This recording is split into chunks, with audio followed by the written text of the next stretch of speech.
Good morning, dear students. Today we will continue with literature, and the name of the lesson is Where Do All the Teachers Go?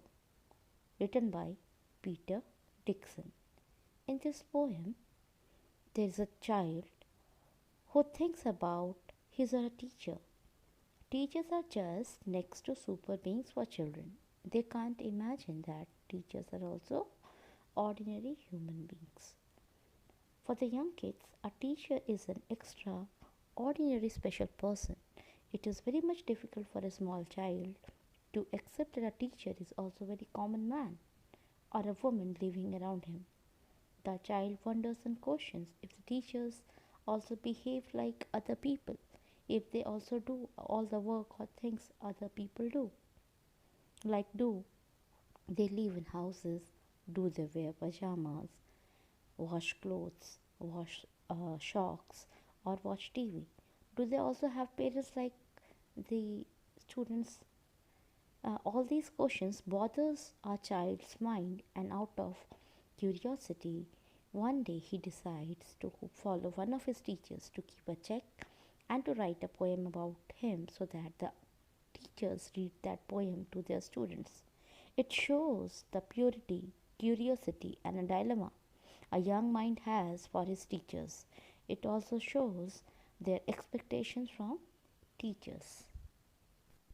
The first three stanzas are Where do all the teachers go? When it's 4 o'clock, do they live in houses? And do they wash their socks? Do they wear pajamas? And do they watch TV? And do they pick their noses the same as you and me? Do they live with other people? Have they moms and dads? And were they ever children? And were they ever bad? So, students, in the first three stanzas, the poet thinks that his teachers are not ordinary persons. This poem has been written in the viewpoint of a child. So, the child thinks that his teachers are not ordinary persons. He looks upon them as super or special human beings.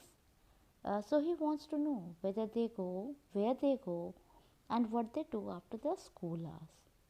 Normal people return to their home, change their clothes, wash their faces, and become fresh. They also rest for a while. Some of them go for shopping or help the children with their homework. The child wonders and questions whether all the teachers do all the routine work like other people. Further, he wanted to know if teachers also wear clothes like pajamas and watch TV like them. Do they also clean their noses the way other people do and waste their time? Further, also, the child thinks and wonders by asking if they are also surrounded by people, if the teachers are surrounded by people, if they also have their parents and children like us to live with. Even did they commit any mistake or did something wrong when they were children? The child wonders all these things because his tender mind considers the teacher as a super being or a super creature. The next two stanzas are as follows. Did they ever never spell right? Did they ever make mistakes? Were they punished in the corner if they pinched the chocolate flakes? Did they ever lose their hymn books? Did they ever leave their greens? Did they scribble on the desktops? In these stanzas, the child further thinks if his teachers had never made a mistake like him, and whether they were punished in the corner when they pinched or ate the chocolate flakes. These few lines reveal more information about the behavior of teachers towards the young child. So, this young child is probably being published for making simple spelling mistakes and even for eating chocolates in the class. This makes the child to wonder if the teacher was perfect in everything and never had made a single mistake in his childhood or not. The child again wonders and thinks whether the teachers also lost their hymn or prayer books, refused to eat vegetables which were not very tasty, also scribbled or wrote on the desktops, and even wore old dirty jeans. Here we find that the child has been punished for losing his prayer book, for refusing to eat vegetables, for writing on the desk, and also for wearing dirty clothes. Hence, the child wonders and thinks whether the teachers also did the same thing during their childhood days or not. Did they wear old dirty jeans? I will follow one back home today. I will find out what they do. Then I will put it in a poem that they can read to you. In the last stanza, the poet, that is the child, plans to get first hand information about his teacher.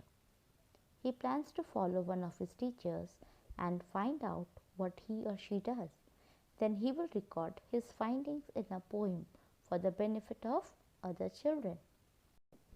The child was curious to know about the daily routine of his teachers after the school hours, so he decided and wanted to follow one of his teachers to know about the whereabouts of the teachers.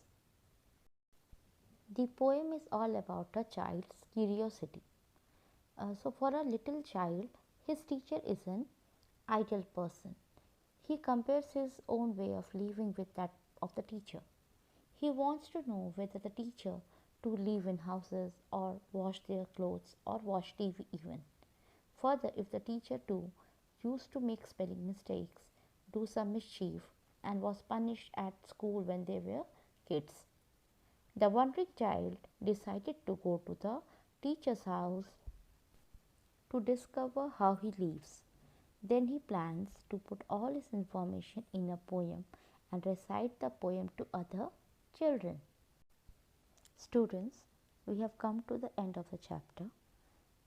Write the poem in literature copy and do the exercises.